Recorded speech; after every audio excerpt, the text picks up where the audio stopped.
Muhammad Fansaliti Mudarsiwana munisati sababa shane sortan jedhun manneen jireenya lakkoofsan 30 ol ta'an humnoota mootummaatiin ibiddaan gubamu jiraatonni himan namoonni manni jireenya fi qabeenya isaanii ibiddaan jalaa barbadaa'e baay'eenis humnootuma kanaan qabamanii hidhamanii akka jiranis ibsameera.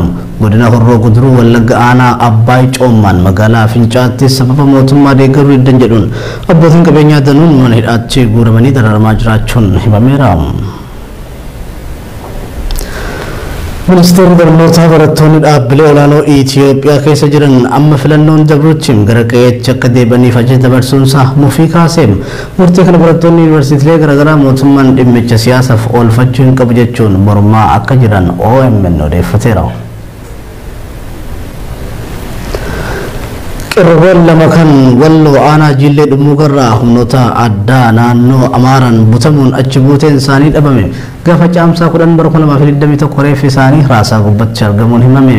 Qirroowwan kunneen Hussein Abduu Sheekh Muhee fi Awwal Ahmadeem Aliyyi kan jedhaman ta'uu namoonni itti dhiheenyaan beekan Oromiyaa Miidiyaa Neetwoorkitti himaniiru.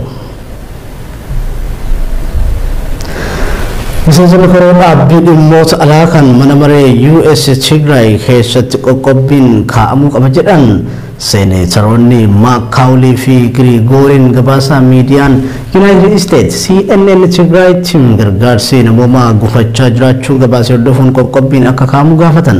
Seeneetaroonni lamaan lola Tigray irratti bulchiinsi Joo Baayiden tooftaa qoqqobbii fi daangessuu garaagaraa fayyadamuun gaafatamummaan warra balleessaa qabanii akka mirkanaa'uu fi lolli akka dhaabbatu gaafachaa turan keessaa warra duraati. Kibxataa warri seera tumu kun ibsa baasaniin loltoota Eertiriyaa Tigraay keessa baasuu irratti harkifannaan mootummoonni Eertiraa fi Itoophiyaa qaban akka isaan yaaddessee himan. Joo Gabreem seeneetarri Finfinneetti argamuun muummee ministeera Abiyyi Ahmad waliin mari'atan Chris Coons ministeera muummee Abiyyi Ahmad waliin sa'aatii 5 mari'achuun ergaa Joo Baayiden dhimma Tigraay irratti qabu gahuun ni yaadatama. Itoophiyaa Itoophiyaa lolli waraana Israa'el fi Palestiin gidduutti geggeeffamu ammallee hin xumuramne. Gamoo manneen Gaazaa keessaa warri waajjirri Hamaas keessatti argamam jedhamu haleellaa qilleensarraa Israa'eliin barbadaa'uu hordofee hidhattoonni Gaazaa misaa'ilota hedduudhaan Teel Aviv tumaa jiru. Lola naannoo torbee tokkoof osoo addaan citin deemaa jiruun Filisxeemotarraa namoonni 67 Israa'elotarraa ammoo namoonni 7 lubbuu dhabuutu dubbatama. Lolli Israa'elii fi Filisxeemii kun erga jalqabe naannoo waggoota 100 olii lakkoofsee jira. Hayya wantoota daawwattoota Oromiyaa Miidiyaa Neetwoorkigaa ijoon keenya gaggabaabun irraa qabaniidhaan kan gammaatti nu hordofaa turtanidha. Babal'ina oduu keenya oduu idilee hoonirraa argattu ijoo isinitti mul'isu wajjin kan ture Muhammad Fantaallee gama gummaa kaameraa fi gulaalli suur sagaleetiin Abdii Jamaal Tilafaan ture qophiileen Oromiyaa Miidiyaa Neetwoork kan hafan itti fufuu horaa bulaa. Muhammad Fantaalleetiin Mudarsiwana munisati sababa shane sortan jedhun manneen jireenya lakkoofsan 30 ol ta'an humnoota mootummaatiin ibiddaan gubamu jiraatonni himan namoonni manni jireenya fi qabeenya isaanii ibiddaan jalaa barbadaa'e baay'eenis humnootuma kanaan qabamanii hidhamanii akka jiranis ibsameera. Godina Horroo Guduruu Wallagga Aanaa Abbaay Coommaan magaalaa Fincaatti sababa mootummaa deeggaruu diddan jedhuun abbootiin qabeenyaa danuun mana hidhaatti guuramanii dararamaa jiraachuun himameera. Ministeerri barnootaa barattoonni dhaabbilee olaanoo Itoophiyaa keessa jiran amma filannoon dabruutiin gara qe'eetti akka deebaniif ajaja dabarsuunsaa mufii kaaseem murtee kana barattoonni yuunivarsiitiilee garaagaraa mootummaan dhimmicha siyaasaaf oolfachuu hin qabu jechuun mormaa akka jiran OMN odeeffateera.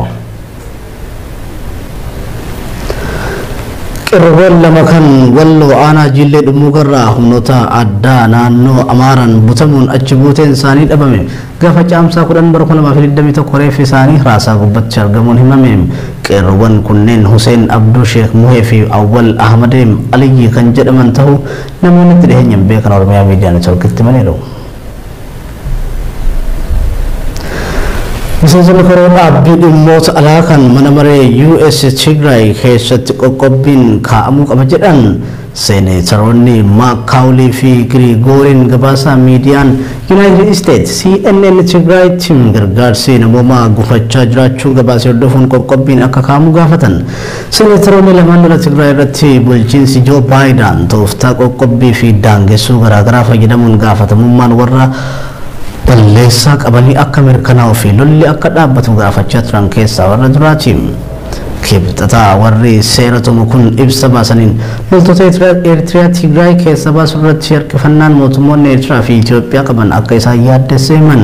Joo Gabreem seeneetarri Finfinneetti argamuun muummee ministeera Abiyyi Ahmad waliin mari'atan Chris Coons ministeera muummee Abiyyi Ahmad waliin sa'aatii 5 mari'achuun ergaa Joo Baayiden dhimma Tigraay irratti qabu gahuun ni yaadatama. Ijoollonni Itoophiyaa lolli waraana Israa'elii fi Palestiin gidduutti geggeeffamu ammallee hin xumuramne.